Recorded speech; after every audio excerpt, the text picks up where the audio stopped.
नमस्कार, national India news के Delhi metro NCR bulletin में आपका स्वागत है। आइए नजर डालते हैं आज के अहम खबरों पर। सुप्रीम कोर्ट में मराठा आरक्षण रद्द होने के बाद सीएम उद्धव ठाकरे ने कहा, पीएम मोदी क्यों नहीं दे रहे मिलने का समय। मुख्यमंत्री उद्धव ठाकरे ने कहा, हम पीएम मोदी से अनुरोध करते हैं कि वह इस मामले में दखल देकर कानून बने मराठाओं को आरक्षण दे। संभाजी राजे मराठा आरक्षण को लेकर अपॉइंटमेंट मांग रहे हैं। उद्धव ने आगे कहा कि मराठा समुदाय को इंसाफ दिलाने के लिए लड़ाई लड़ते रहेंगे जब तक कि उन्हें यह नहीं मिल जाता।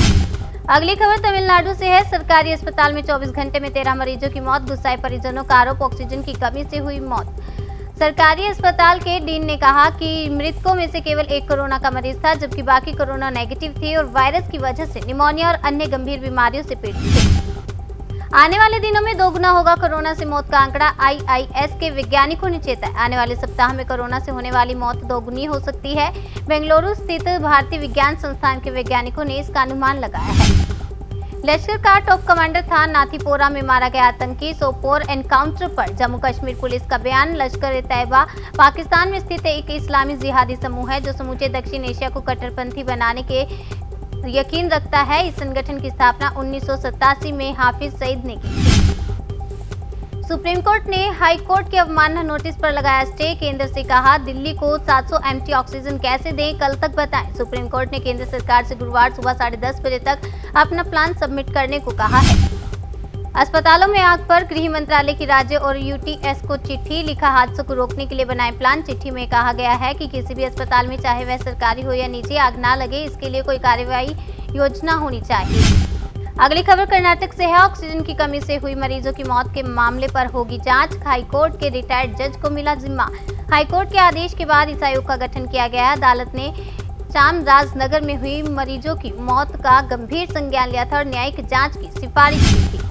इलाहाबाद हाई कोर्ट ने यूपी सरकार को दिखाया सही आईना। ऑक्सीजन की कमी से हो रही मौतों पर बोली प्रियंका। अदालत ने कहा, हमें यह देखकर दुख हो रहा है कि अस्पतालों को ऑक्सीजन की सप्लाई नहीं होने से कोविड मरीजों की जान जा रही है। यह एक आपराधिक कृत्य है। लखनऊ में हुआ बड़ा हादसा। रिफिलिंग के दौरान ऑक्सीजन सिलेंडर फटने से 3 की मौत, 5 घायल। ऑक्सीजन सिलेंडर की रिफिलिंग के दौरान सिलेंडर फटने से 2 लोगों की मौत हो गई। मौके पर पहुंची पुलिस ने राहत और बचाव का कार्य शुरू किया।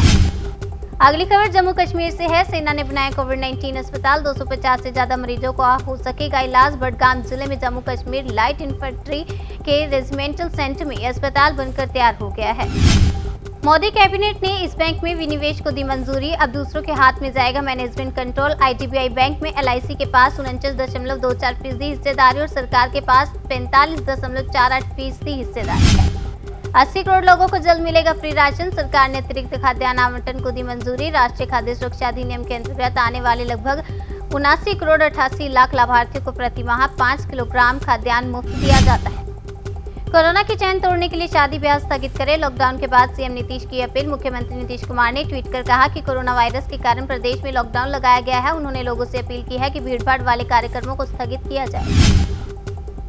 हिमाचल प्रदेश में 6 मई से लगेगा कोरोना कर्फ्यू। 10वीं की परीक्षारत छात्रों को किया जाएगा प्रमोट। कोरोना कर्फ्यू 6 मई आधी रात से 16 मई तक लागू रहेगा। कोरोना कर्फ्यू के दौरान सभी कार्यालय बंद रहेंगे और केवल आवश्यक सेवाओं की ही अनुमति होगी। अगली खबर लद्दाख से है। वैक्सीन की कमी के चलते नहीं शुरू हो सका 18+ लोगों का टीकाकरण। प्रशासन ने किया था मुफ्त वैक्सीनेशन देने का ऐलान।